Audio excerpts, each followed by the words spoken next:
ത്രിയേക ദൈവത്തിന് മഹത്വം ഉണ്ടാകട്ടെ. ഒരു ചരിത്ര മുഹൂർത്തത്തിന് സാക്ഷ്യം വഹിക്കാൻ എനിക്കും ഭാഗ്യം ലഭിച്ചത് ഓർത്ത് ദൈവത്തിന് നന്ദി കരയറ്റുന്നു. ക്രൈസ്തവ എഴുത്തുപുരയുടെ ഒൻറ്റേരിയോ ചാപ്റ്ററിൻ്റെ ഈ ആരംഭത്തിങ്കിൽ നിങ്ങളോടൊരുമിച്ച് ആയിരിക്കാൻ സർവ്വകൃപാലുവായ ദൈവം നൽകിയ ഈ നല്ല നിമിഷത്തിനായിട്ട് കർത്താവിന് നന്ദി കരയറ്റുകയും ഒൻറ്റേരിയോ ചാപ്റ്ററിൻ്റെ പുതിയ സാരഥികൾക്ക് എല്ലാവിധ അഭിവാദനങ്ങളും അർപ്പിക്കുന്നു. എല്ലാ ആശംസകളും അവർക്ക് അർപ്പിക്കുന്നു. ദൈവത്തിൻ്റെ അനുഗ്രഹങ്ങൾ, കൃപകൾ സ്വർഗത്തിലെ ദൈവം അവരുടെ മേൽ ഓരോരുത്തരുടെ മേലും ചൊരിയട്ടെ എന്ന് ദൈവസന്നിധിയിൽ പ്രാർത്ഥിക്കുന്നു. ഈ മീറ്റിംഗ് അതിന് ലീഡർഷിപ്പ് നൽകുന്ന കർത്തൃദാസൻ ഷിജു തരകൻ, അതുപോലെ എൻ്റെ സ്നേഹിതനും ഇന്നത്തെ ക്രൈസ്തവ എഴുത്തുപുരയുടെ ഉദ്ഘാടനം നിർവഹിച്ച കർത്തൃദാസൻ പാസ്റ്റർ എബിൻ അലക്സ്, ശ്രുതി മധുരമായ ഗാനങ്ങൾ ആലപിച്ച് ദൈവസന്നിധിയിൽ നമുക്ക് സന്തോഷിപ്പാനായിട്ട് കർത്താവ് ശക്തി പകർന്ന കർത്തൃദാസൻ പാസ്റ്റർ ബെറിൽ, അതുപോലെ ഈ സഭയുടെ ശുശ്രൂഷകനായിരിക്കുന്ന പാസ്റ്റർ ഷിനു, എല്ലാ പ്രിയപ്പെട്ടവരെയും ഓർത്ത് ദൈവത്തിന് നന്ദി കരയറ്റുന്നു. നമ്മൾക്ക് ഒരുമിച്ച് ലഭ്യമായ ഈ നല്ല സംഗമത്തിനായിട്ട് ദൈവത്തിന് നന്ദി കരയറ്റുകയും ക്രൈസ്തവ എഴുത്തുപുരയുടെ എല്ലാ പ്രവർത്തനങ്ങളെയും സർവശക്തനായ ദൈവം ധാരാളമായിട്ട് അനുഗ്രഹിക്കട്ടെ എന്ന് ആത്മാർത്ഥമായിട്ട് ദൈവസന്നിധിയിൽ പ്രാർത്ഥിക്കുകയും ചെയ്യുന്നു. കഴിഞ്ഞ 10 വർഷങ്ങൾ ലോകത്തിൻ്റെ വിവിധ സ്ഥലങ്ങളിൽ ക്രൈസ്തവ എഴുത്തുപുരയുടെ പ്രവർത്തനങ്ങൾ സജീവമായി വ്യത്യസ്ത തലങ്ങളിൽ ചെയ്തെടുക്കുവാനായിട്ട് അതിൻ്റെ നേതൃത്വ നിരകളിൽ നിൽക്കുന്ന പ്രിയപ്പെട്ടവർക്ക് ദൈവം കൃപ ചൊരിയുകയുണ്ടായി. പുതിയതായിട്ട് ഒൻറ്റേരിയോയിൽ ഒരു ചാപ്റ്റർ ആരംഭിക്കുവാനും ഈ 10ാമത്തെ വർഷത്തിൽ സ്വർഗത്തിലെ ദൈവം കൃപ ചൊരിഞ്ഞു. കർത്താവിൻ്റെ പ്രവൃത്തികൾ എത്രയോ അനുഗ്രഹീതമാണ്. അതിലൊക്കെ സാക്ഷ്യം വഹിക്കുവാൻ നമുക്കേവർക്കും ഭാഗ്യം ലഭിക്കുന്നതും എത്രയോ അനുഗ്രഹീതമായ കാര്യമാണ്. ക്രൈസ്തവ എഴുത്തുപുര ഒരു ആധ്യാത്മിക സംഘടനയാണ്. ആത്മീകതയെ കലയിൽ കൂടെയും സാഹിത്യത്തിൽ കൂടെയും സാമൂഹിക സേവനത്തിൽ കൂടെയും മനുഷ്യരിലേക്ക് എത്തിക്കുന്ന ഒരു പ്രത്യേക സംഘടനയാണല്ലോ ക്രൈസ്തവ എഴുത്തുപുര. കഴിഞ്ഞ 10 വർഷക്കാലങ്ങൾ ആ പ്രിയപ്പെട്ടവരെ കൊണ്ട് ദൈവം വ്യത്യസ്ത തലങ്ങളിൽ കലയിൽ കൂടെ, സാഹിത്യത്തിൽ കൂടെ, സാമൂഹിക സേവനത്തിൽ കൂടെ വ്യത്യസ്ത കാര്യങ്ങൾ ചെയ്യിപ്പിക്കുകയുണ്ടായി. അതിൽ പ്രധാനമായിട്ടായിരുന്നു അവരുടെ പ്രിന്റ് മീഡിയ.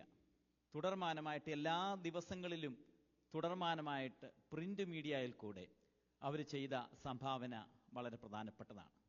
അതുപോലെ വളരെ പ്രധാനപ്പെട്ടതാണ് ഓഡിയോ കമ്മ്യൂണിക്കേഷൻ.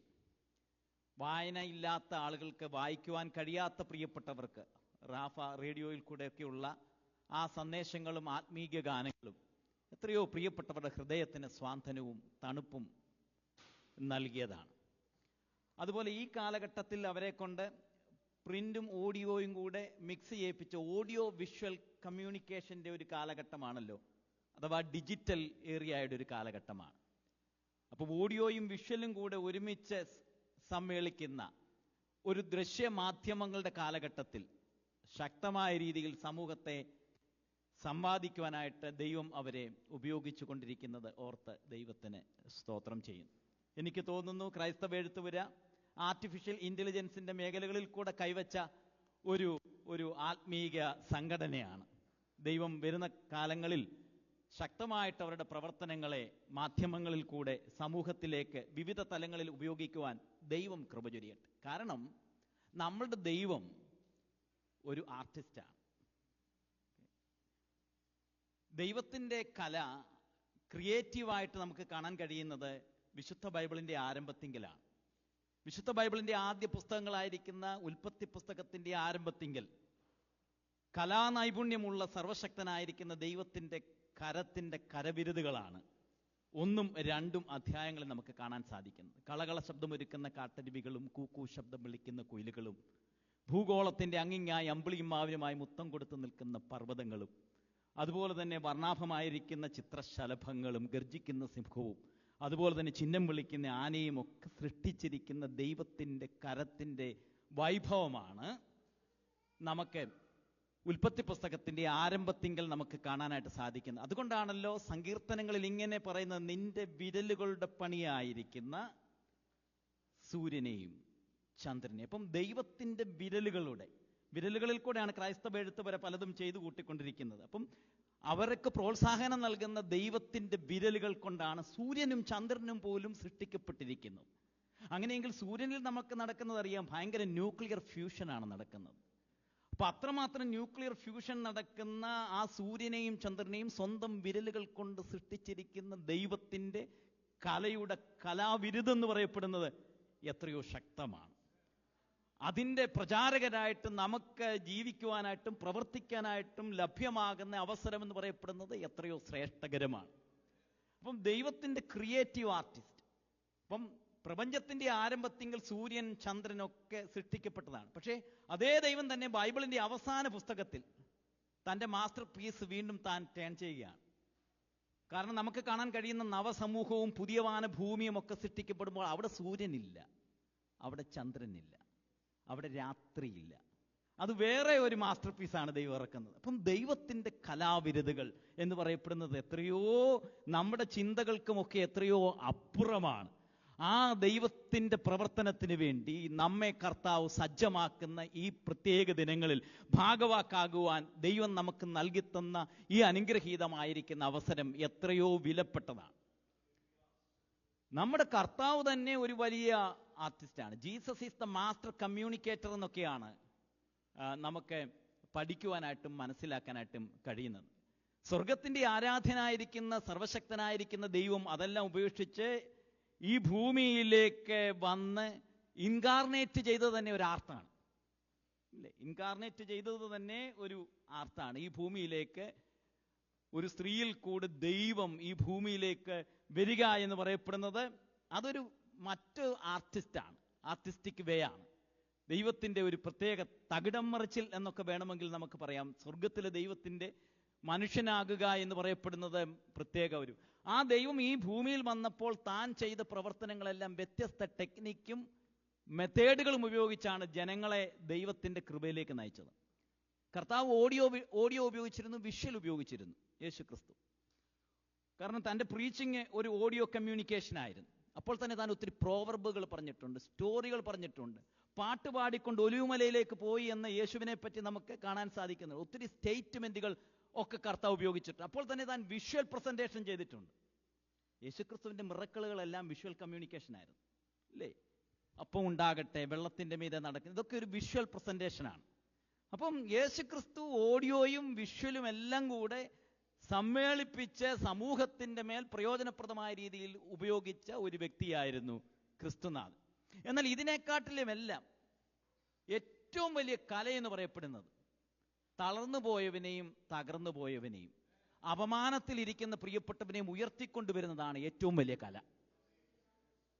യേശുനാഥൻ ചെയ്ത കല എന്ന് പറയപ്പെടുന്നത് തളർന്നുപോയ, അവഗണിക്കപ്പെട്ട, അപമാനിക്കപ്പെട്ട, തളർന്നുപോയ, തകർന്നുപോയ, നിരാശപ്പെട്ട പ്രിയപ്പെട്ടവരെ ഉയർത്തിക്കൊണ്ടുവന്നതായിരുന്നു കല. അതുകൊണ്ടാണ് യേശുക്രിസ്തുവിന്റെ മാനിഫെസ്റ്റോ തന്നെ, നസ്രത്ത് മാനിഫെസ്റ്റോ, ലൂക്ക് 4, അവിടെ പറയുന്നുണ്ട്, ദരിദ്രന്മാരോട് സുവിശേഷം അറിയിപ്പാൻ യഹോവ എന്നെ അഭിഷേകം ചെയ്തിരിക്കുന്നു. ബദ്ധന്മാർക്ക് വിടുതലും കുരുടന്മാർക്ക് കാഴ്ചയും ഒക്കെ നൽകുന്ന അനുഗ്രഹീതമായിരിക്കുന്ന കലാപ്രവർത്തനങ്ങളായിരുന്നു യേശുക്രിസ്തുവിന്റെ 3.5 വർഷക്കാലങ്ങളിലെ ഈ ഭൂമിയിലെ ജീവിതം എങ്കിൽ, പ്രിയമുള്ളവരെ, നമുക്ക് ദൈവം നൽകി തന്നിരിക്കുന്ന ഈ അനുഗ്രഹീതമായിരിക്കുന്ന അവസരങ്ങൾ, ക്രൈസ്തവ എഴുത്തുപുരയ്ക്ക് ദൈവം നൽകി തന്നിരിക്കുന്ന ക്രിയേറ്റിവിറ്റികൾ ഈ ദിവസങ്ങളിൽ ശക്തമായിട്ട് ഉപയോഗിക്കുവാൻ ദൈവത്തിൻ്റെ പ്രത്യേകമായിരിക്കുന്ന കൃപകൾ, അനുഗ്രഹങ്ങൾ, ആശീർവാദങ്ങൾ സ്വർഗത്തിലെ ദൈവം നിങ്ങൾക്കേവർക്കും നൽകട്ടെ എന്ന് ഞാൻ ആത്മാർത്ഥമായിട്ട് പ്രാർത്ഥിക്കുകയും ഈ പ്രത്യേക ഈ സന്ദർഭത്തിൽ നിങ്ങളോടൊരുമിച്ച് ഇതിൽ പങ്കുചേരുവാൻ ഭാഗ്യം ലഭിച്ചതിൽ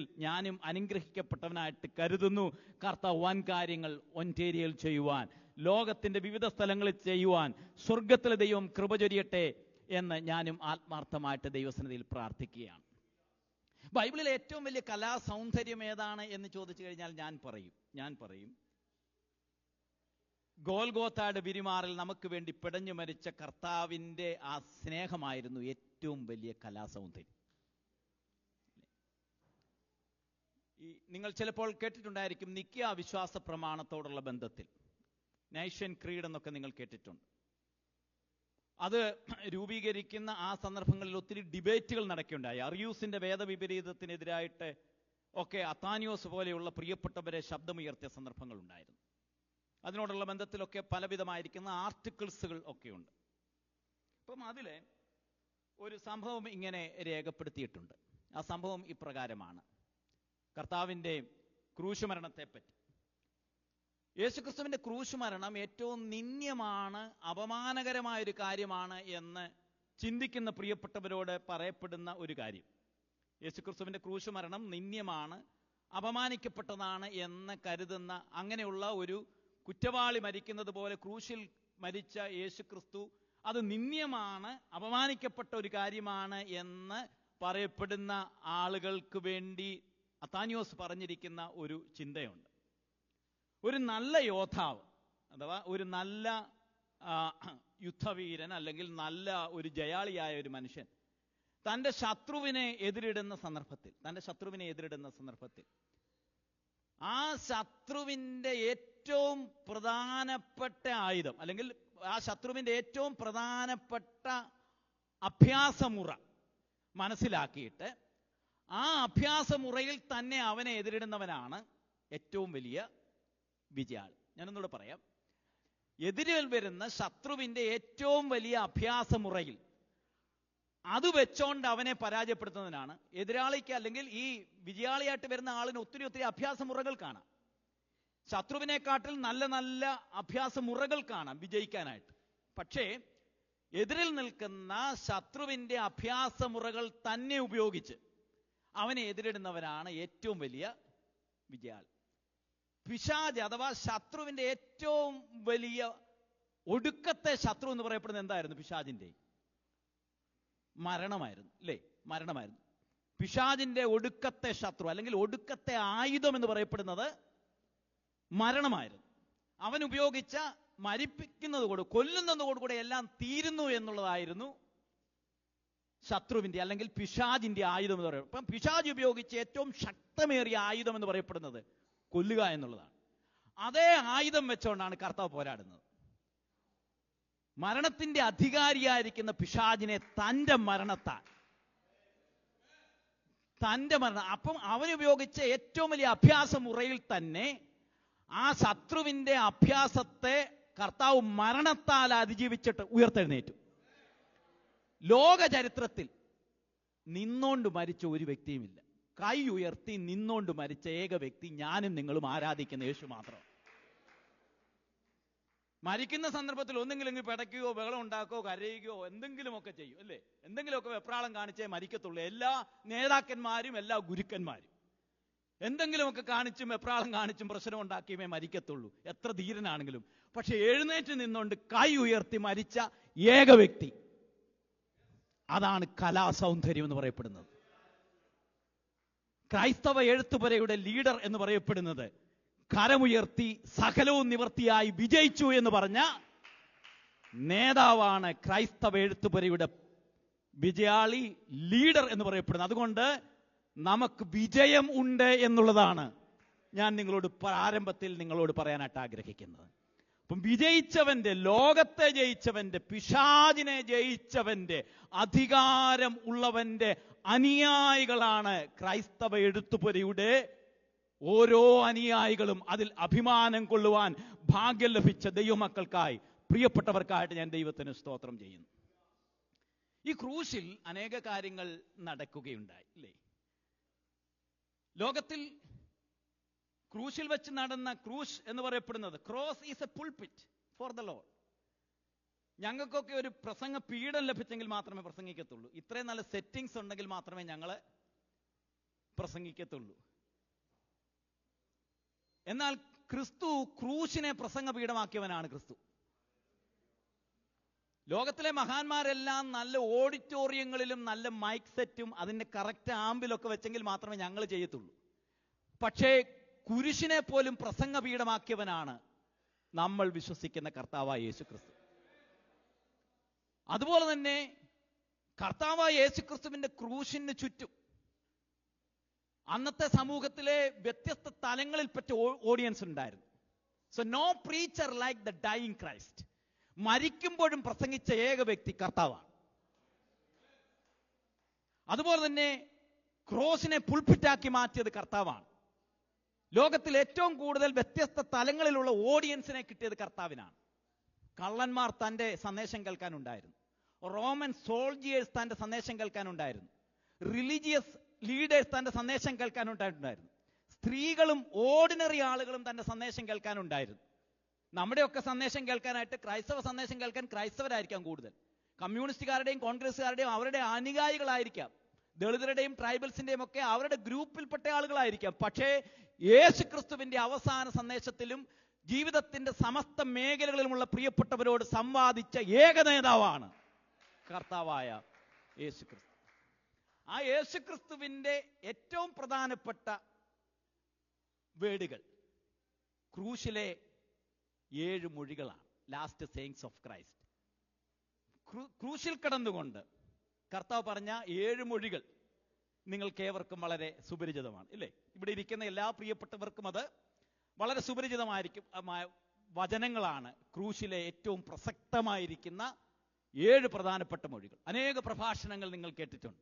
എന്നാൽ ക്രൂശിൽ കർത്താവ് മരിക്കുമ്പോൾ അത് ഓഡിയോ കമ്മ്യൂണിക്കേഷൻ ആയിരുന്നു, അല്ലെങ്കിൽ ഓറൽ കമ്മ്യൂണിക്കേഷൻ ആയിരുന്നു. ക്രൂശിൽ കർത്താവ് ജനങ്ങളോട് പങ്കുവെച്ചത് ഓറലായിട്ടുള്ള കമ്മ്യൂണിക്കേഷൻ ആയിരുന്നു. എന്നാൽ ഞാൻ നിങ്ങളോട് ഇന്നത്തെ ഈ ക്രൈസ്തവ എഴുത്തുപുരയുടെ ഈ പ്രവർത്തനോദ്ഘാടനത്തിലും 10th ആനിവേഴ്സറിയിലും ഞാൻ നിങ്ങളോട് പങ്കുവയ്ക്കാനായിട്ട് ആഗ്രഹിക്കുന്നത് ക്രൂശിൽ കർത്താവ് കിടക്കുമ്പോൾ ഓറൽ കമ്മ്യൂണിക്കേഷൻ മാത്രമല്ല, ക്രൂശിൽ നടന്ന 7 വിഷ്വൽ കമ്മ്യൂണിക്കേഷൻ. 7 വിഷ്വൽ കമ്മ്യൂണിക്കേഷൻ ക്രൂശിൽ നടക്കേണ്ട. അപ്പൊ ഞാൻ പറയുന്നതിന്റെ താല്പര്യം, ക്രിസ്തു ഓഡിയോയും വിഷ്വലും ഉപയോഗിച്ച് അവസാന സന്ദർഭങ്ങളിലും സമൂഹത്തോട് സംവാദിച്ച വ്യക്തിയായിരുന്നു ക്രിസ്തുനാഥൻ. അതെല്ലാം പറയുവാൻ നിങ്ങൾക്ക് വിശക്കുന്നു, എനിക്കും വിശക്കുന്നു, നമുക്കെല്ലാവർക്കും പോകണം. പിന്നീട് എപ്പോഴേലും വരുമ്പോൾ അടുത്ത ചാപ്റ്ററിന്റെ ഉദ്ഘാടനത്തിന് ഞാൻ മൊത്തം പറഞ്ഞ് തീർക്കാം. 1-2 വല്ലതും പറഞ്ഞതിന് ശേഷം നിർത്താവുന്നതാണ്.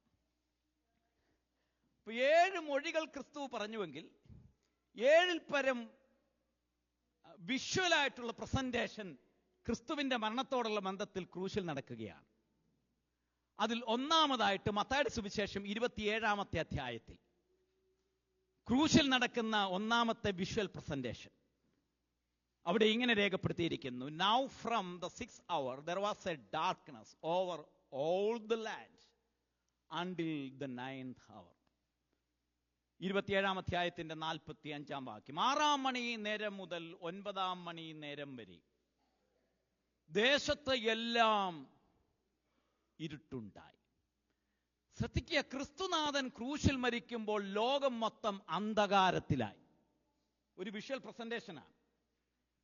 ക്രിസ്തു ക്രൂശിൽ മരിച്ച സന്ദർഭത്തിൽ ലോകം മൊത്തം അന്ധകാരത്തിൽ മുങ്ങി എന്നാണ് രേഖപ്പെടുത്തിയിരിക്കുന്നത്.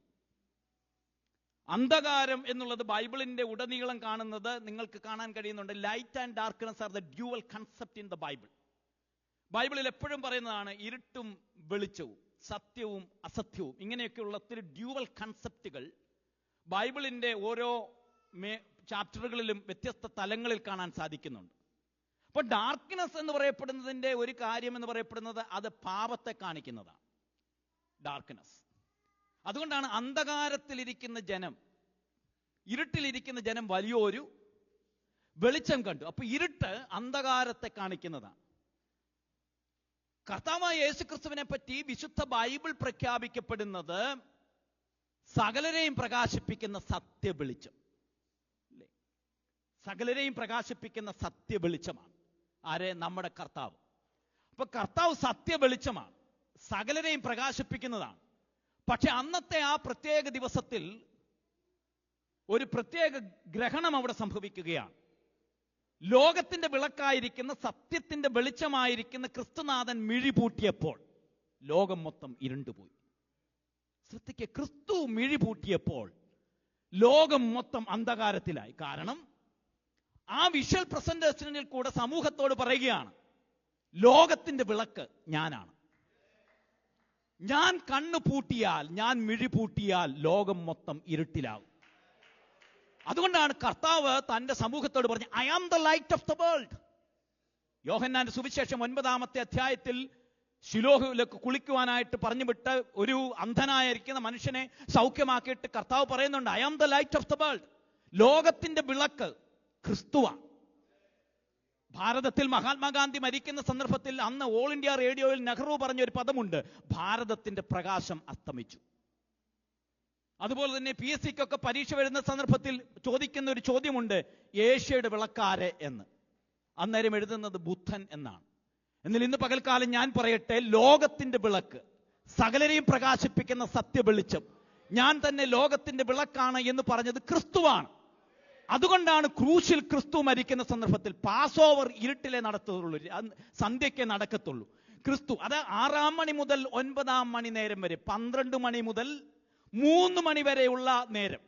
ആമോസിന്റെ പ്രവചനത്തിന്റെ 8-ാമത്തെ അധ്യായത്തിന്റെ 9-ാം വാക്യത്തിൽ ഇങ്ങനെ പറയുന്നുണ്ട്, അന്ന് മധ്യാഹ്നം അന്ധകാരമാകും. അന്ന് മധ്യാഹ്നം അന്ധകാരമാകുക എന്ന് പറഞ്ഞാൽ, കർത്താവ് മിഴിപൂട്ടിയാൽ, കർത്താവ് കണ്ണടച്ചാൽ എല്ലാം അന്ധകാരമാണ്. ജീവിതം എത്രമാത്രം മധ്യാഹ്നം എന്ന് നിനക്ക് തോന്നിയാലും കർത്താവ് കണ്ണടച്ചാൽ ജീവിതം ഇരുട്ടാകും. ശ്രദ്ധിക്കുക, ക്രിസ്തു ജനിക്കുന്ന സന്ദർഭത്തിൽ ലൂക്കോസ് 2-ാമത്തെ അധ്യായത്തിൽ ഇങ്ങനെ രേഖപ്പെടുത്തിയിട്ടുണ്ട്. ക്രിസ്തു ജനിക്കുന്ന സന്ദർഭത്തിൽ ഒരു കൂട്ടം ആട്ടിടയന്മാർ അവിടെ ഇരുട്ടുള്ള ഒരു സ്ഥലത്തിരിക്കുകയാണ്. പക്ഷെ അവിടെ രേഖപ്പെടുത്തിയിരിക്കുന്നത്, അവിടെ വലിയൊരു വെളിച്ചം മിന്നി. അത്യുന്നതങ്ങളിൽ ദൈവത്തിന്റെ മഹത്വം, ഭൂമിയിൽ ദൈവപ്രസാദമുള്ള മനുഷ്യർക്ക് സൗഭാഗ്യം എന്ന് പറഞ്ഞുകൊണ്ട് ഇരുട്ടത്തിരുന്ന ജനത്തിന്റെ മധ്യത്തിൽ ക്രിസ്തു ഉദിച്ചപ്പോൾ വെളിച്ചമുണ്ടായെങ്കിൽ, നിന്റെ ജീവിതത്തിൽ ക്രിസ്തു ഉദിച്ചാൽ വെളിച്ചമുണ്ട്. ക്രിസ്തു കണ്ണു പൂട്ടിയാൽ എല്ലാം ഇരുട്ടാകും. കാരണം കർത്താവാണ് ലോകത്തിന്റെ വെളിച്ചം. ക്രൂശിലെ ആ നടനത്തിൽ, അല്ലെങ്കിൽ ആ നൃത്തത്തിൽ, ആ കലാസൗന്ദര്യത്തിൽ ക്രിസ്തു സമൂഹത്തോട് വിളിച്ചു പറയുന്ന പ്രധാനപ്പെട്ട സന്ദേശം, ഞാനാണ് ലോകത്തിന്റെ വിളക്ക്. ഇന്ന് രാത്രിയിൽ ആ വിളക്കേന്തുവാൻ ഭാഗ്യം ലഭിച്ചു. അതുകൊണ്ടാണ് ക്രിസ്തു തന്റെ ശിഷ്യഗണങ്ങളോട് പറഞ്ഞത്, നിങ്ങൾ ഓരോരുത്തരും ലോകത്തിന്റെ വിളക്കുകളാണ്. ക്രൈസ്തവ എഴുത്തുപുര, നിങ്ങൾ ഒരു ലോകത്തിന്റെ വിളക്കായി സ്വർഗത്തിലെ ദൈവം നിങ്ങളെ ആക്കി വെച്ചിരിക്കുന്നത് ഓർത്ത് ഇന്ന് പകൽക്കാലം ദൈവത്തിന് നന്ദിയോടെ സ്തോത്രം ചെയ്താട്ട്. ലോകത്തിന്റെ വിളക്കായി നിങ്ങളെ കർത്താവ് കണ്ടതോർത്ത് ഇന്ന് പകൽക്കാലം ദൈവത്തിന് നന്ദി കരറ്റിയാട്ട്. കരങ്ങൾ ഉയർത്തി ദൈവത്തിന് സ്തോത്രം ചെയ്താട്ട്. അപ്പോൾ ശ്രദ്ധിക്കുക, ക്രിസ്തു മിഴിപൂട്ടിയാൽ ഏത് യൗവനവും ഏത് മധ്യാഹ്നവും അന്ധകാരമാകാം. അതുകൊണ്ടാണ് യൂദയെ പറ്റി രേഖപ്പെടുത്തിയിരിക്കുന്നത്, കണ്ണം മുറിച്ചവൻ വാങ്ങിയതിന് ശേഷം ഇരുട്ടിലേക്ക് പോയി. അല്ലേ, ഇരുട്ടിലേക്ക് പോയി. ക്രിസ്തുവിനോടുകൂടെ ഉണ്ടായിരുന്ന യൂദ വീണ്ടും ഇരുട്ടിലേക്ക് പോയി. അതുകൊണ്ട് നിങ്ങളുടെ വെളിച്ചം ഇരുട്ടാകാതിരിപ്പാൻ സൂക്ഷിച്ചു കൊള്ളണം. നിങ്ങളിൽ പകർന്നിരിക്കുന്ന ഈ നല്ല വെളിച്ചം അത് കെട്ടുപോകാതിരിക്കുവാൻ സൂക്ഷിക്കുക എന്നുള്ളൊരു വലിയ ദൗത്യം, നിയോഗം സ്വർഗത്തിലെ ദൈവം നമുക്ക് നൽകി തന്നിട്ടുണ്ട്. അനേക കാര്യങ്ങൾ വീണ്ടും ഇവിടെ ആവർത്തിക്കേണ്ടതുണ്ടെങ്കിലും, ക്രൂശിൽ നടന്ന വിഷ്വൽ പ്രസന്റേഷനിലെ ഒന്നാമതായിട്ട് കർത്താവ് സമൂഹത്തോട് പറയുന്നത്, ഐ ആം ദ ലൈറ്റ്, ഞാനാണ് വെളിച്ചം. എന്നിൽ നടക്കുന്നവൻ വിളക്കിൽ വെളിച്ചത്തിൽ നടക്കുന്നവനാണ്. ആ വിളക്കേന്തുവാൻ ഭാഗ്യം ലഭിച്ച ക്രൈസ്തവ എഴുത്തുപുര, നിങ്ങൾ ധന്യരാണ്. രണ്ടാമതായിട്ട് നമുക്ക് അവിടെ കാണാൻ സാധിക്കുന്ന വളരെ പ്രധാനപ്പെട്ട മറ്റൊരു വിഷ്വൽ പ്രസന്റേഷൻ എന്ന് പറയപ്പെടുന്നത്, അതിൻ്റെ 51-ാം വാക്യത്തിൽ ഇങ്ങനെ രേഖപ്പെടുത്തിയിട്ടുണ്ട്, And behold, the curtain of the temple was torn in two from top to bottom. അപ്പോൾ മന്ദിരത്തിലെ തിരശീല മേൽ തൊട്ട് അടിയോളം രണ്ടായി ചീന്തിപ്പോയി, രണ്ടായി മുറിഞ്ഞു മാറി. മേൽ തൊട്ട് അടിയോളം. നമുക്കറിയാം, ഇത് ദേവാലയത്തെ കാണിക്കുന്നതാണ്. So temple is actually the meeting place between God and people. മനുഷ്യനും ദൈവവും തമ്മിൽ സമ്മേളിക്കുന്ന സമ്മേളന സ്ഥലമാണ് ആരാധനാലയം അല്ലെങ്കിൽ ദേവാലയം എന്ന് പറയപ്പെടുന്നത്. എന്നാൽ അന്നത്തെ യഹൂദന്മാരുടെ ദേവാലയത്തിന് വിവിധങ്ങളായിരിക്കുന്ന തട്ടുകൾ ഉണ്ടായിരുന്നു. പ്രാകാരം, വിശുദ്ധ സ്ഥലം, അതിവിശുദ്ധ സ്ഥലം, ജാതികളുടെ പ്രാകാരം, സ്ത്രീകളുടെ പ്രാകാരം, ഇങ്ങനെയൊക്കെയുള്ള വിവിധ തട്ടുകൾ അന്നത്തെ ദേവാലയത്തിന് ഉണ്ടായിരുന്നു. അവിടെ ആ തട്ടുകളിൽ തന്നെ മനുഷ്യനെ തമ്മിൽ തന്നെ വേർതിരിപ്പിക്കുകയാണ്. സ്ത്രീകളുടെ പ്രാകാരവും ജാതികളുടെ പ്രാകാരവും തമ്മിൽ വ്യത്യാസമുണ്ട്. അതുപോലെ തന്നെ സ്ത്രീകളുടെ പ്രാകാരവും പുരുഷന്മാരുടെ പ്രാകാരവും തമ്മിൽ വ്യത്യാസമുണ്ട്. ഇനിയും പുരുഷന്മാരുടെ പ്രാകാരവും അതുപോലെ തന്നെ പുരോഹിതന്മാരുടെ പ്രാകാരവും തമ്മിൽ, വിശുദ്ധ സ്ഥലവും തമ്മിൽ വ്യത്യാസമുണ്ട്. അപ്പം കർട്ടൻ ഏകദേശം 60 പരം ഉയരമുള്ള 30 പരം വീതിയുള്ള തിക്നെസ് ഉള്ള തിരശീലയാണ് ഇത്. ഈ തിരശീല എന്ന് കാണിക്കുന്നത് എന്താണ്? No admission, keep distance. തിരശീല കാണിക്കുന്നത് ഇതിനപ്പുറത്തേക്ക് നിനക്ക് കടക്കാനായിട്ടുള്ള അനുവാദമില്ല, നീ അകലം പ്രാപിക്കണം. പുരോഹിതനും ജനങ്ങളും തമ്മിൽ അകലം, പുരുഷന്മാരും സ്ത്രീകളും തമ്മിൽ അകലം, യഹൂദ ജനവും ജാതികളും തമ്മിൽ അകലം. അപ്പം അഡ്മിഷൻ ഇല്ല, കീപ് ഔട്ട്സൈഡ്. ഇങ്ങനെയൊക്കെയുള്ള ഒത്തിരി അർത്ഥതലങ്ങൾ തിരശീലയെ കാണിക്കാറുണ്ട്.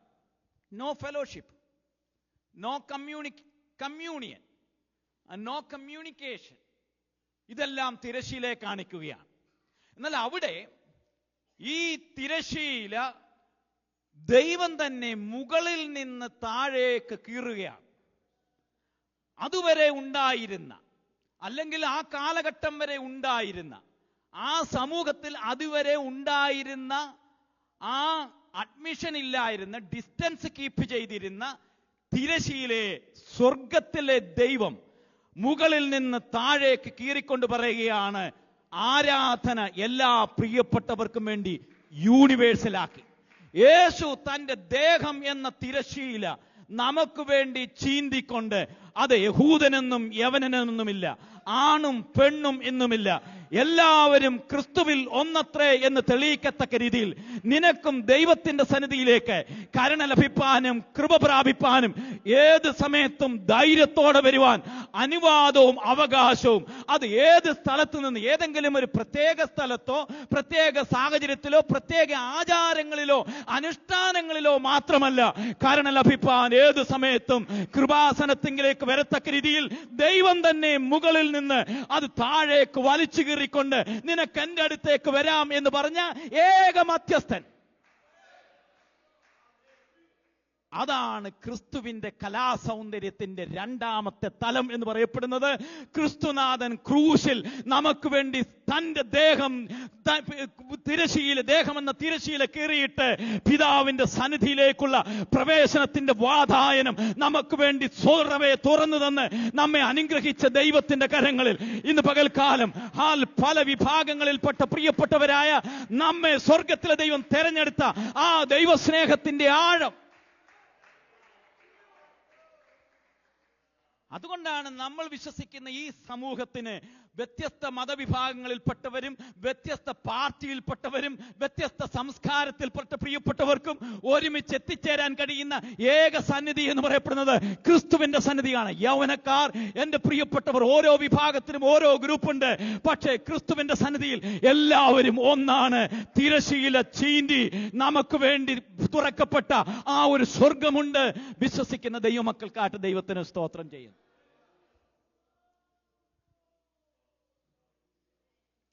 വീണ്ടും നമുക്കിവിടെ കാണാൻ കഴിയുന്ന മറ്റൊരു കാര്യം, അവിടെ രേഖപ്പെടുത്തിയിരിക്കുന്നത് and the earth shook and the rock were split. ഭൂമി കുലുങ്ങി, പാറകൾ പിളർന്നു. ക്രിസ്തു മരിക്കുന്ന സന്ദർഭത്തിൽ, ക്രൂശിൽ ക്രിസ്തു മരിക്കുന്ന സന്ദർഭത്തിൽ ലോകത്തോട് ക്രിസ്തു വിളിച്ചു പറയുകയാണ്. ഇവിടെ കർത്താവ് ക്രൂശിൽ പിടഞ്ഞു മരിക്കുമ്പോൾ ഭൂമിക്ക് അടിസ്ഥാനമിട്ടവൻ ആണ് ക്രിസ്തു. സകലവും അവൻ മുഖാന്തരം ഉളവായി, അവനെ കൂടാതെ ഒന്നും ഉളവായിട്ടുള്ള, സ്വർഗത്തിലുള്ളതും ഭൂമിയിലുള്ളതും ദൃശ്യമായതും അദൃശ്യമായതും കാണപ്പെടുന്നതും കാണപ്പെടാത്തതും വിസിബിളായതും ഇൻവിസിബിളായിട്ടുള്ളതും എല്ലാം സൃഷ്ടിച്ച ദൈവം ക്രൂശിൽ കിടന്ന് പിടഞ്ഞു മരിക്കുന്ന സന്ദർഭത്തിൽ രേഖപ്പെടുത്തിയിരിക്കുകയാണ്, ഭൂമിയുടെ അടിസ്ഥാനം കുലുങ്ങി. കാരണം ഭൂമി വിളിച്ചു പറയുകയാണ്, ഹി ഈസ് ദ ക്രിയേറ്റർ. കൂടം കൊണ്ട് തലിയാൽ പോലും പൊട്ടാത്ത പാറകൾ, ശിലകൾ ഹൃദയം പൊട്ടിപ്പറയുകയാണ്. He is the creator. പാറകൾ പിളർന്നു. പിളർക്കാത്ത പലതിനെയും പിളർക്കുവാൻ കഴിയുന്നതാണ് സ്വർഗത്തിലെ ദൈവം. കാരണം അവൻ ക്രിയേറ്ററാണ്. ഇന്ന് പകൽക്കാലം നമുക്ക് പിളർന്നു മാറ്റുവാൻ കഴിയാത്ത ശക്തമേറിയ കഠിനമേറിയ ഏത് പാറകളെയും ഈ ക്രിയേറ്ററുടെ മുൻപിൽ പിളർന്നു മാറുവാൻ കഴിയുന്നതാണ് എന്ന് ക്രൂശിൽ ക്രിസ്തുനാഥൻ മരിക്കുന്ന സന്ദർഭത്തിൽ വിളിച്ചു പറയുകയാണ്. ശിലകൾ പൊടിഞ്ഞു എന്നാണ് രേഖപ്പെടുത്തിയിരിക്കുന്നത്. ഭൂമിയുടെ അടിസ്ഥാനം ഭൂകമ്പങ്ങളാൽ കുലുങ്ങിയെങ്കിൽ കുലുക്കുവാൻ കഴിയുന്നവൻ, പിളർത്തുവാൻ കഴിയുന്നവൻ അവൻ മാത്രമാണ് ക്രിയേറ്റർ, അവൻ മാത്രമാണ് ഡയറക്ടർ. ഇന്ന് പകൽക്കാലം അവനെയാണ് ഞാനും നിങ്ങളും ആരാധിക്കുന്നത്. So he is the creator. So we are serving a great God. He is the creator and the controller of the whole universe. ലോകത്തിന്റെ മൊത്തം സൃഷ്ടിപ്പിനെയും സകലത്തെയും നിയന്ത്രിക്കുവാൻ കഴിയുന്നവനുമായിരിക്കുന്ന ദൈവം, അവനെയാണ് നമ്മൾ ആരാധിക്കുന്നത്, അവനെയാണ് നമ്മൾ സേവിക്കുന്നത്. അവനാണ് നമ്മളുടെ ദൈവം, അവനാണ് നമ്മളുടെ കർത്താവ്. വീണ്ടും നമുക്കവിടെ കാണാൻ കഴിയുന്നത് ഒത്തിരി കാര്യങ്ങൾ ഉണ്ടെങ്കിലും അവിടെ വീണ്ടും കാണാൻ കഴിയുന്നത് ഇങ്ങനെയാണ്. The tombs were opened and many bodies of the saints fallen asleep were raised. അവിടെ രേഖപ്പെടുത്തുന്ന കല്ലറകൾ തുറന്നു. ക്രിസ്തു ക്രൂശിൽ മരിക്കുമ്പോൾ പ്രകൃതിയിൽ നടക്കുന്ന സംഭവ വികാസങ്ങളുടെ വിഷ്വൽ പ്രസന്റേഷനാണ് ഞാൻ ഈ പറയുന്നത്. കല്ലറകൾ തുറന്നു. നിദ്ര പ്രാപിച്ച വിശുദ്ധന്മാരുടെ ശരീരങ്ങൾ പലതും ഉയർത്തെഴുന്നേറ്റു. റിസറക്ഷൻ എന്ന് പറയപ്പെടുന്നത് റിട്ടേണിംഗ് ടു ദ ലൈഫാണ്. Returning back to the life. മരിച്ചതിനെ ഉയർപ്പിക്കുവാൻ കഴിയുന്ന വ്യക്തി. കല്ലറകൾ പോലും തുറന്നിട്ട് വർഷങ്ങൾക്ക് മുൻപേ മരിച്ചുപോയ പ്രിയപ്പെട്ടവർ ഉയർത്തെഴുന്നേൽക്കുകയാണ്. അതുകൊണ്ടാണ് ക്രിസ്തുവിന്റെ മരണത്തോടുള്ള ബന്ധത്തിൽ കാണിക്കുകയാണ് ഒരു ഉയർത്തെഴുന്നേൽപ്പുണ്ട്. അത് നമ്മെ വിളിച്ചറിയിപ്പിക്കുന്ന he is the life and the resurrection. അവനാണ് ജീവനും അവനാണ് പുനരുത്ഥാനവും. ലോകത്തിലെ മഹത് വ്യക്തികളുടെ എല്ലാം ജീവിതവും ചരിത്രവും കല്ലറ കൊണ്ട് അവസാനിക്കും. ലോകത്തിലെ നേതാക്കന്മാരുടെ ചരിത്രം ഏതെങ്കിലും ഒരു ശവകുടീരം കൊണ്ട് തീരുന്നതാണ്. പക്ഷേ ഞാനും നിങ്ങളും ആരാധിക്കുന്ന കർത്താവിന്റെ ജീവിതവും ചരിത്രവും അടുത്ത ചാപ്റ്ററും കല്ലറകൾക്ക് അപ്പുറമാണ്. എല്ലാ പുസ്തകങ്ങളും എഴുതി തീർക്കുമ്പോൾ നേതാവ് മരിച്ചു തീർന്നു എന്നാ പറയുന്നത്. പക്ഷേ നമ്മൾ വിശ്വസിക്കുന്ന കർത്താവുണ്ടല്ലോ, അവന്റെ ചരിത്രം കല്ലറകൾ കൊണ്ട് തീരുന്നതല്ല. മരണത്തിനപ്പുറവും ചലിക്കുന്ന പ്രതീക്ഷകൾ, ശവക്കുഴിക്കപ്പുറവും ചലിക്കുന്ന പ്രതീക്ഷകൾ നൽകി തന്ന പുനരുത്ഥാനത്തിന്റെയും ജീവന്റെയും ആധാരമായിരിക്കുന്ന, ജീവനകല കൈകാര്യം ചെയ്യുന്ന ഏകനാഥൻ, ജീവന്റെ ഉറവിടം, ജീവന്റെ സ്രോതസ്, ജീവന്റെ എല്ലാം കർത്താവ് മാത്രമാ. അതുകൊണ്ടാണ് പറയുന്നത് ഞാൻ തന്നെ പുനരുത്ഥാനവും ജീവനുമാകുന്നു. ഇന്ന് പകൽക്കാലം ദൈവസന്നിധിയിൽ വന്നിരിക്കുന്ന നിങ്ങളോട് സ്നേഹത്തോട് പറയട്ടെ, ജീവൻ നഷ്ടപ്പെടുന്ന മേഖലകളിൽ ജീവൻ നൽകുവാൻ കഴിയുന്ന, ഉയർത്തെഴുന്നേൽപ്പിന്റെ ശക്തി നൽകുവാൻ കഴിയുന്ന, പുനരുത്ഥാനത്തിന്റെ ശക്തി നൽകുവാൻ കഴിയുന്ന സർവശക്തനായ ദൈവത്തിന്റെ സാന്നിധ്യം ഈ പ്രവർത്തനോദ്ഘാടനത്തിന്റെ ഈ ആരംഭ ദിനത്തിൽ തന്നെ നിങ്ങൾക്ക് അനുഭവിക്കാൻ കഴിയുമെന്ന് വിശ്വസിക്കുന്ന ദൈവമക്കൾക്കായിട്ട് ദൈവത്തിന് സ്തോത്രം ചെയ്യുന്നു.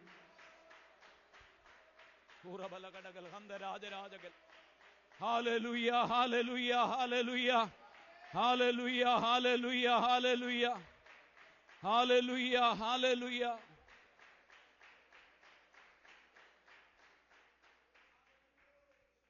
കല്ലറകൾ തുറന്നു. നിദ്ര പ്രാപിച്ച പല പ്രിയപ്പെട്ടവരും ഉയർത്തെഴുന്നേൽക്കും. So it shows that our Lord is the life and the resurrection. നമ്മുടെ കർത്താവ് അവൻ പുനരുത്ഥാനവും അവനും ജീവനുമാകും. എന്നിൽ വിശ്വസിക്കുന്നവൻ മരിച്ചാലും ജീവിക്കും. അപ്പൊ കർത്താവിൽ വിശ്വസിക്കുന്ന പ്രിയപ്പെട്ടവർക്ക് അന്തമില്ല.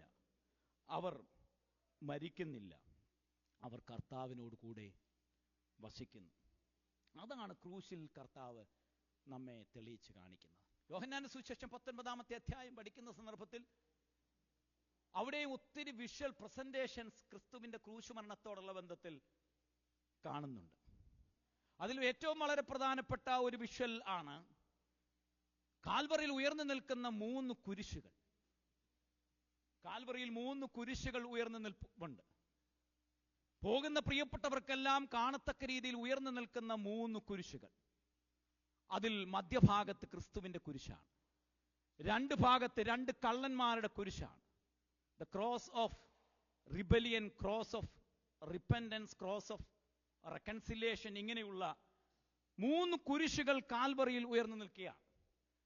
ആ മധ്യഭാഗത്ത് ദൈവത്തിനും മനുഷ്യർക്കും മധ്യത്തിലായി, സ്വർഗത്തിനും ഭൂമിക്കും മധ്യത്തിലായി, ഇസ്രയേൽ എന്നറിയപ്പെടുന്ന ഭൂമിയുടെ മധ്യഭാഗത്തുള്ള ഇസ്രയേലിന്റെ ഒരു കുന്നിന്റെ മുകളിൽ, ഗോൽഗോഥ എന്നറിയപ്പെടുന്ന, തലയോടിടം എന്നറിയപ്പെടുന്ന ആ സ്ഥലത്തൊരു കുന്നിന്റെ മുകളിൽ ഒരു കുരിശ് ഉയർന്നു നിൽക്കുകയാണ്. വിഷ്വലാണ്. ആ വിഷ്വൽ പ്രസന്റേഷന്റെ കുരിശിന്റെ മുകളിൽ, ഒരാളുടെ കുരിശിന്റെ മുകളിൽ ഒരു പദം എഴുതി വെച്ചിട്ടുണ്ട്: ഇവൻ യഹൂദന്മാരുടെ രാജാവ്. എഴുത്തുപുര എഴുത്താണത്, INRI എന്ന് പറഞ്ഞു. ഇവൻ യഹൂദന്മാരുടെ രാജാവ് എന്ന് എഴുതി വെച്ചിരിക്കുകയാണ്. അത് എഴുതി വെച്ചിരിക്കുന്നത് 3 ഭാഷകളിലാണ്.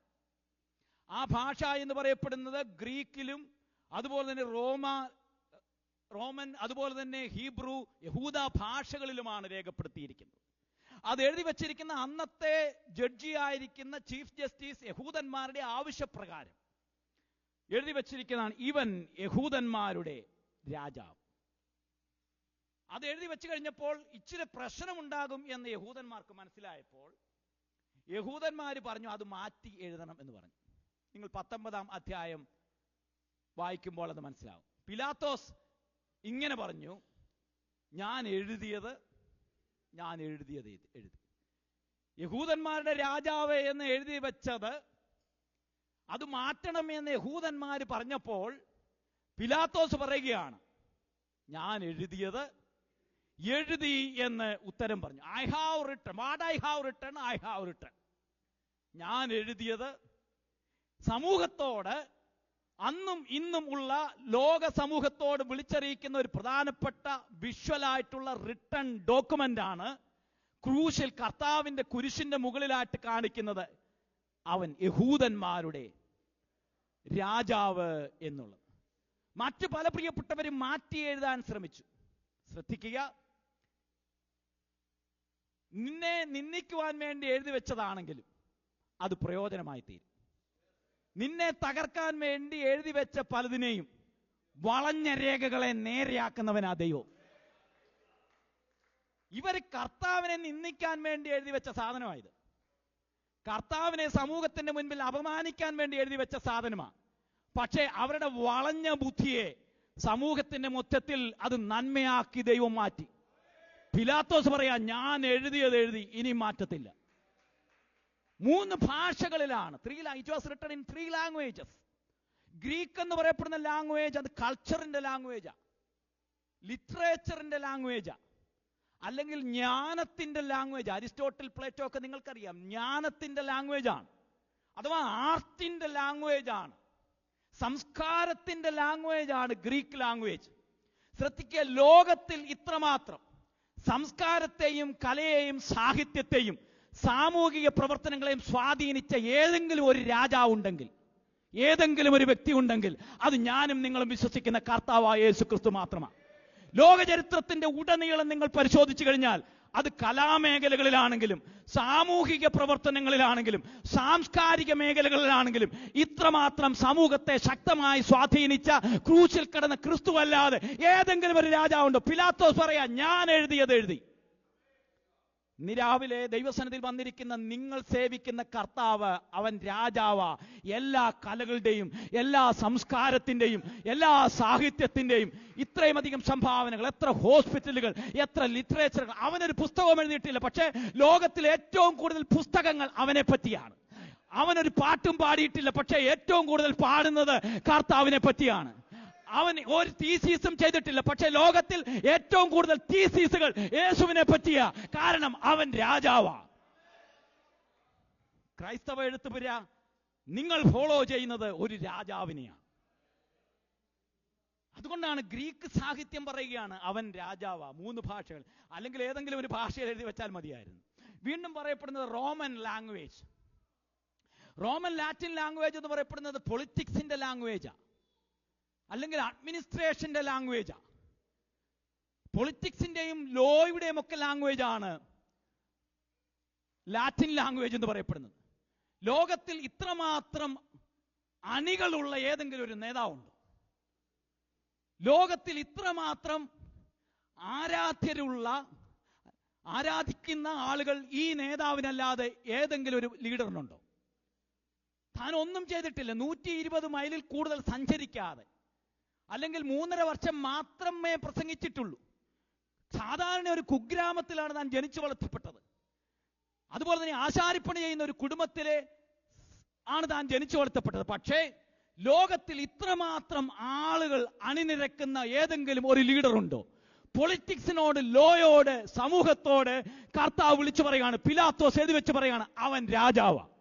എല്ലാ നിയമങ്ങൾക്കും, എല്ലാ അഡ്മിനിസ്ട്രേഷനും, അമേരിക്കയിലാണെങ്കിലും ഇന്ത്യയിലാണെങ്കിലും ഇംഗ്ലണ്ടിലാണെങ്കിലും എല്ലാ ലോകളും ഒക്കെ കർത്താവിന്റെ സന്നിധിയിൽ നിന്ന് വന്നതാണ്. ആ ഒരു നല്ല രാജാവിനെയാണ് ഞാനും നിങ്ങളും സേവിക്കുന്നത്. So he is a great leader and a wonderful leader. മൂന്നാമതായിട്ട് എബ്രായ ഭാഷയിലാണ്. എബ്രായ ഭാഷ മതത്തിന്റെ ഭാഷയാണ്. മതത്തിന്റെ ഭാഷയാണ് എബ്രായ ഭാഷ. അപ്പം മതത്തെ, അല്ലെങ്കിൽ ഒരു നല്ല ആശയത്തെ സമൂഹത്തിന് വേണ്ടി കൊണ്ടുവന്ന, ലോകത്തിലുള്ള എല്ലാ മതങ്ങളെക്കാട്ടിലും, മതം എന്ന് പറയപ്പെടുന്ന പദം തന്നെ അല്പം വിശകലനം ചെയ്യേണ്ടതാണ്. എന്നാൽ അന്നത്തെ മതഭാഷകളുടെ ഏറ്റവും വലിയ ഭാഷയായിരിക്കുന്ന എബ്രായ ഭാഷയിലും വിളിച്ചു പറയുകയാണ്, ഇവനാണ് യഥാർത്ഥനായിരിക്കുന്ന ആത്മീയൻ, അല്ലെങ്കിൽ ഇവനെയാണ് ഫോളോ ചെയ്യേണ്ടത്. എല്ലാ മതവിഭാഗങ്ങളും ഫോളോ ചെയ്യേണ്ടത് ഈ ക്രിസ്തുവിനെയാണ്, അവന്റെ സ്റ്റേറ്റ്മെന്റുകളെയാണ്, അവന്റെ ജീവിത രീതികളെയാണ്, അവന്റെ ശൈലികളെയാണ്. ഇന്ന് പകൽക്കാലവും ദൈവസന്നിധിയിൽ നമ്മൾ ഫോളോ ചെയ്യേണ്ടത് ഈ കർത്താവിന്റെ ശൈലിയും, കർത്താവിന്റെ പ്രവർത്തനങ്ങളും, കർത്താവിന്റെ സംസ്കാരവും, കർത്താവിന്റെ സംഭാഷണവുമാണ്. അതുകൊണ്ട് ലോകത്തോട് പിലാത്തോസ് എഴുതി വെച്ച് പറയുകയാണ്, അവൻ രാജാവാ, അവൻ രാജാവാ. ഞാൻ എൻ്റെ വാക്കുകൾ ഇവിടെ ഉപസംഹരിക്കട്ടെ. ഒത്തിരി കാര്യങ്ങളുണ്ടെങ്കിലും പല കാര്യങ്ങളും ഞാൻ ഇവിടെ നിർത്തിക്കൊണ്ട്, കർത്താവ് പറയുന്നു, he is the king, he is the creator, he is the life, he is the light.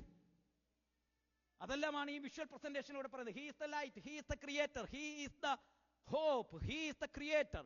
ഇവിടെ പറയുന്നു ഹി ഈസ് ദ കിങ്. ഏറ്റവും ഒടുവിൽ 19-ാമത്തെ അധ്യായത്തിൽ നമുക്കവിടെ കാണാനായിട്ട് കഴിയുന്ന പ്രധാനപ്പെട്ട ഒരു കാര്യം, ഒരു പടയാളി യേശു ക്രിസ്തുവിന്റെ വിലാപ്പുറത്ത് കുന്തം കൊണ്ട് കുത്തി. എ സോൾജിയർ പിയേഴ്സ്ഡ്, വിലാപ്പുറത്ത് കുത്തി, pierced his side and there came out blood and water. 33-ാം വാക്യം, 34-ാം വാക്യമാണ് ഞാൻ വായിച്ചത്. പടയാളികളിൽ ഒരുത്തൻ കുന്തം കൊണ്ട് അവന്റെ വിലാപ്പുറത്ത് കുത്തി. ഉടനെ രക്തവും വെള്ളവും പുറപ്പെട്ടു. യേശുക്രിസ്തുവിന്റെ മാറിടത്തിൽ നിന്ന് കാണുന്ന മറ്റൊരു വിഷ്വൽ പ്രസന്റേഷൻ, രക്തവും വെള്ളവും പുറപ്പെടുകയാണ്. കർത്താവിന്റെ മാറിടത്തിൽ ഒരു പടയാളി കുത്തിയപ്പോൾ അവിടെ നിന്ന് ഒഴുകിയ, തന്റെ ചങ്കിൽ നിന്ന് ഒഴുകുകയാണ്. നമ്മെ വിലക്കെടുക്കുവാൻ സ്വർഗം കൊടുത്ത വിലയാണ് ഈ രക്തവും ഈ വെള്ളവും. പ്രിയമുള്ളവരെ, എനിക്കും നിങ്ങൾക്കും വേണ്ടി, നമ്മൾ ചങ്കാണെന്നൊക്കെ പറയുമല്ലോ, ചങ്കുബ്രോ എന്നൊക്കെ പറയപ്പെടുന്ന ഒരു കാലഘട്ടമാണല്ലോ. ചങ്കാണേ, എൻ്റെ ചങ്കാണേ എന്നൊക്കെ പറയാറുണ്ട്. എന്നാൽ രക്തം കൊടുത്ത്, രക്തമൊഴുക്കി വില കൊടുത്ത ഏക വ്യക്തി കരം തുറന്ന് മനസ്സോടുകൂടെ തൻ്റെ ചങ്ക് പിളർക്കുകയാണ്. അതിൽ നിന്ന് രക്തവും വെള്ളവും പുറപ്പെടുകയാണ്. രക്തവും വെള്ളവും കാണിക്കുന്ന it's a symbol for the life, forgiveness of the life, forgiveness of your sin.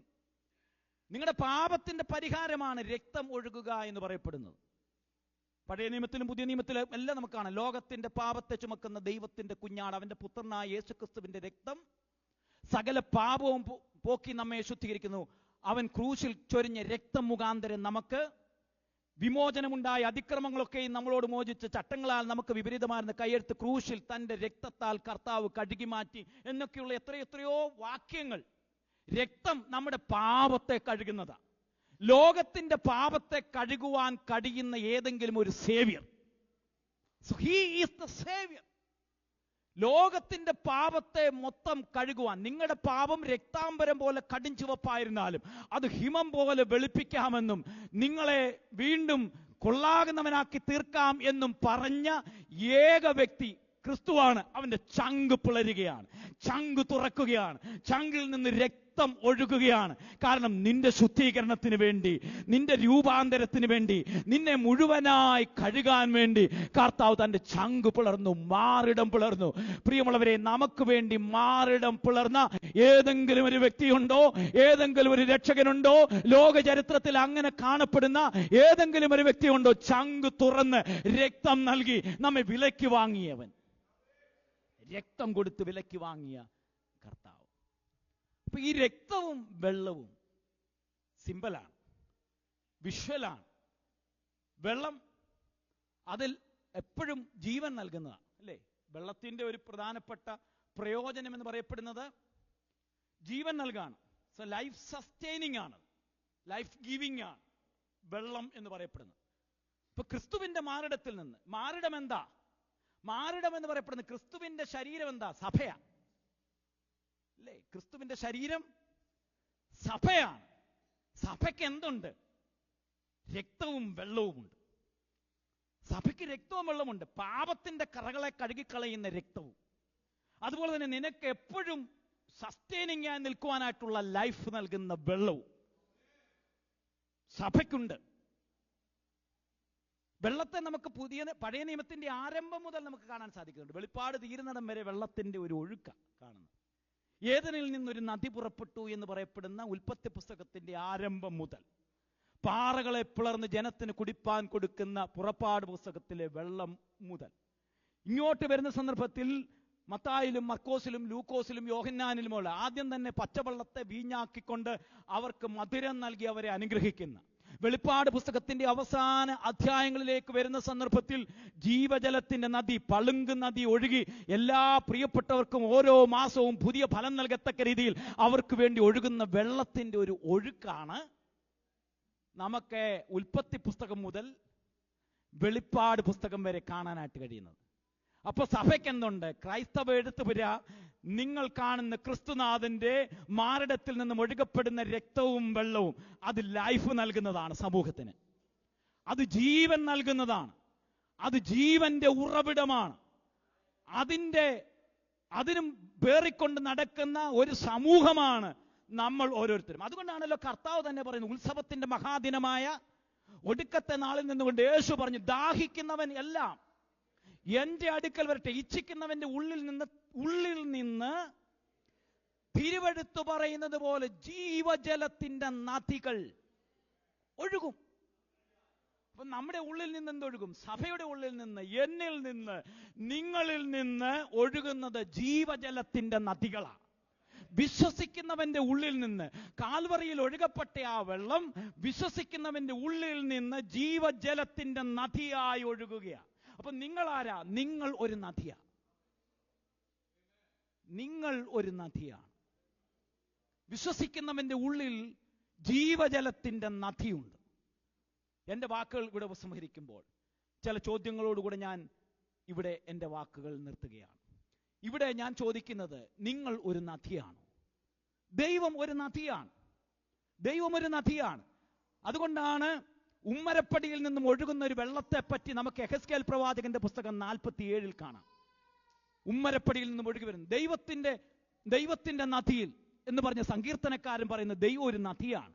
ഉമ്മരപ്പടിയിൽ നിന്ന് ഒഴുകുന്ന നദിയുണ്ട്. വിശ്വസിക്കുന്ന ഓരോ പ്രിയപ്പെട്ടവരും ദൈവത്തിന്റെ നദിയാണ്. എന്നാൽ ഇന്ന് പകൽ ഈ പ്രാർത്ഥനയിൽ ഈ ദൃശ്യമാധ്യമത്തിൽ കൂടെ വിവിധ സ്ഥലങ്ങളിൽ ഇരുന്നു കൊണ്ട് കാണുന്ന പ്രിയപ്പെട്ടവരോട് ചോദിക്കട്ടെ, നിങ്ങൾ ഇപ്പോഴും ഒഴുകുന്നുണ്ടോ? നിങ്ങൾ ഇപ്പോഴും ഒഴുകുന്നുണ്ടോ? അതോ നിങ്ങൾ തണുത്ത് ഉറഞ്ഞു പോയോ? ദൈവം നിങ്ങളെ ഒഴുകുവാൻ വേണ്ടി വിളിക്കപ്പെട്ടിരിക്കുന്നവരാണ്. ക്രൈസ്തവ എഴുത്തുപുരയുടെ 10 വർഷങ്ങൾ കഴിഞ്ഞപ്പോൾ അത് ഒഴുകി വരികയാണ്. ഒഞ്ചേരിയോയിൽ ഒരു പുതിയ ചാപ്റ്ററായിട്ട് അത് ഒഴുകുവാൻ വേണ്ടി തുടക്കം കുറിച്ചിരിക്കുകയാണ്. ഈ നദി ഇവിടെ ആരംഭം കുറിക്കുമ്പോൾ ഇത് ഒഴുകിച്ചെല്ലുന്ന പലയിടങ്ങളിലും ചലിക്കുന്ന പല പ്രാണികളും ഉണ്ടാകും. ഇത് ചെല്ലുന്ന മേഖലകളിൽ എല്ലാം പലയിടങ്ങളിലും അത് അനേക പ്രിയപ്പെട്ടവർക്ക് സൗഖ്യം നൽകത്തക്ക രീതിയിൽ അത് അനുഗ്രഹമായി പരിണമിക്കും. അത് ആന്തരിക സൗഖ്യമാകാം, മാനസിക സൗഖ്യമാകാം, ആത്മീക സൗഖ്യമാകാം. ഈ നദി ചെല്ലുന്നിടത്തെല്ലാം ചലനങ്ങൾ നടക്കും. നദിക്ക് ചലിക്കാതിരിക്കാൻ കഴിയത്തില്ല. നിങ്ങളൊരു നദിയാണെങ്കിൽ നിങ്ങൾ ഒഴുകണം. നിങ്ങൾ ഒരിക്കലും ഉറഞ്ഞു പോകുവാൻ അനുവദിക്കരുത്. ഈ നദി ഒഴുകുന്നത് എപ്പോഴും സ്ട്രെയിറ്റ് ആയിട്ടല്ല. നദി ഒഴുകുന്നത് കുന്നുകളിൽ കൂടെ, താഴ്വരകളിൽ കൂടെ, പാറയുടെ മുകളിൽ കൂടെ, മുള്ളുകളിൽ കൂടെ, വളഞ്ഞും പുളഞ്ഞും ഒക്കെയാണ് നിങ്ങൾ ഒഴുകുന്നത്. അപ്പൊ നിങ്ങളെ ഒഴുകാൻ വിളിക്കപ്പെട്ടിരിക്കുന്നത് പലപ്പോഴും വളഞ്ഞും പുളഞ്ഞും ഒക്കെയുള്ള കയറ്റത്തിൽ കൂടെയും ഇറക്കത്തിൽ കൂടെയും ഒക്കെ ആയിരിക്കാം ഈ നദി ഒഴുകുന്നത്. പക്ഷേ നദി ഒരിക്കലും നിലയ്ക്കുന്നില്ല, അത് ഒഴുകിക്കൊണ്ടേയിരിക്കുകയാണ്. കഴിഞ്ഞ 2000 വർഷങ്ങളായിട്ട് കാൽവറിയിൽ നിന്ന് തുറക്കപ്പെട്ട ആ ജീവജലത്തിന്റെ ഉറവ ഇന്നും അനേക പ്രിയപ്പെട്ടവരിലേക്ക് ഒഴുകുകയാണ്. എന്തിനു വേണ്ടിയാ? അനേക പ്രിയപ്പെട്ടവർക്ക് തണുപ്പ് നൽകുവാൻ വേണ്ടിയാ ഒഴുകുന്നത്. ഇത് ഒഴുകിച്ചെല്ലുന്ന സ്ഥലങ്ങളിൽ എല്ലാം പച്ചപ്പുണ്ട്. ഇത് ഒഴുകിച്ചെല്ലുന്ന ഇടങ്ങളിലെല്ലാം അനേക പൂക്കൾ വിരിയാറുണ്ട്. ഇത് ഒഴുകിച്ചെല്ലുന്ന ഇടങ്ങളിലെല്ലാം വേരുകൾക്ക് സമൃദ്ധിയുണ്ട്. അങ്ങനെയെങ്കിൽ നിങ്ങൾ ഒഴുകിയാൽ അനേക പ്രിയപ്പെട്ടവർക്ക് തണുപ്പാകും. നിങ്ങൾ ഒഴുകിയാൽ അനേക പ്രിയപ്പെട്ടവർ പുഷ്പിക്കും. നിങ്ങൾ ഒഴുകിയാൽ അനേക പ്രിയപ്പെട്ടവർക്ക് മണവും ഗുണവും ഉണ്ടാകത്തക്ക രീതിയിൽ നിങ്ങളുടെ ഒഴുക്ക്, ഈ ജീവന്റെ ഉറവയിൽ കൂടെ ഒഴുകുന്ന ഒഴുക്കുണ്ടല്ലോ, അതൊരു അനുഗ്രഹമാണ്. ഈ ഒഴുകിപ്പോകുന്ന കൂട്ടത്തിൽ പലതും വഹിച്ചുകൊണ്ടാ ഒഴുകുന്നത്, ഇല്ലേ? നാറ്റം വമിക്കുന്ന പലതും ഈ ഒഴുക്കിലുണ്ട്. എന്നാൽ ഗുണപരമായിരിക്കുന്ന പൂക്കളും ചിലപ്പോൾ ഇതിൽ കൂടെ ഒഴുകി വരാറുണ്ട്. എല്ലാത്തിനെയും വഹിച്ചുകൊണ്ട് ഒരു പ്രയാണത്തിലേക്ക് ഒഴുകുന്ന ഒരു നദിയാണ്. ഇതിനൊരു ലക്ഷ്യമുണ്ട്. കടലിൽ എത്തുവോളം ഇത് ഒഴുകിക്കൊണ്ടിരിക്കുകയാണ്. ഇന്ന് പകൽക്കാലം ഒഴുകാൻ വേണ്ടി വിളിക്കപ്പെട്ടിരിക്കുന്ന ദൈവമക്കൾ, അത് ഒഴുക്ക്, വെള്ളം വചനത്തെയും ആത്മാവിനെയും കാണിക്കുന്നുവെങ്കിൽ അത് ശക്തമായി ഒഴുകുവാൻ ഏൽപ്പിച്ചു കൊടുക്കുവാൻ എത്ര പ്രിയപ്പെട്ടവർ തയ്യാറാകും? എല്ലാ കണ്ണുകളും അടച്ചുകൊണ്ട് ദൈവസന്നിധിയിൽ ഒരു നിമിഷം എഴുന്നേറ്റ് നിന്നാട്ടെ. സ്വർഗത്തിലെ ദൈവം കാൽവറിയിൽ എനിക്ക് വേണ്ടി മരിക്കുമ്പോൾ അവിടെ നിന്നും ഒഴുകപ്പെടുന്നത് രക്തവും വെള്ളവും ആണ്. എന്നിൽ കൂടെ വിശ്വസിക്കുന്നവന്റെ ഉള്ളിൽ കൂടെ ഒഴുകപ്പെടുന്ന ജീവജലത്തിന്റെ നദികൾ തണുത്തുറഞ്ഞു പോകുവാൻ വേണ്ടിയല്ല, അനേക പ്രിയപ്പെട്ടവർക്ക് തണുപ്പ് നൽകാൻ വേണ്ടിയാ ദൈവം എന്നെ കണ്ടെത്തിയിരിക്കുന്നത്. ഈ ഒഞ്ചേരിയയിൽ, അതുമല്ല കാനഡയിൽ, ലോകത്തിന്റെ വിവിധ സ്ഥലങ്ങളിൽ എന്നെയും നിങ്ങളെയും കണ്ടിരിക്കുന്നത് ദൈവം അനേക പ്രിയപ്പെട്ടവർക്ക് തണുപ്പ് നൽകാൻ വേണ്ടിയാ, തണുത്തുറഞ്ഞു പോകാൻ വേണ്ടിയല്ല. നിങ്ങൾ ഒഴുകിയാൽ അനേകർ ഫലമണിയും. നിങ്ങൾ ഒഴുകിയാൽ അനേക പ്രിയപ്പെട്ടവർ ഭൂവണിയും. നിങ്ങൾ മടുത്തു പോകാതെ ഒഴുകിയാൽ നിങ്ങളെ കൊണ്ട് വൻകാര്യങ്ങൾ ചെയ്യുവാൻ ഈ ജീവന്റെ ഉറവ ഒരിക്കലും നിലയ്ക്കാത്തതാണ്. ഈ ക്രിസ്തുവിന്റെ ചങ്കിൽ നിന്ന് ഒഴുകുന്ന വെള്ളം ഒരിക്കലും അത് മങ്ങിപ്പോകുന്നതല്ല.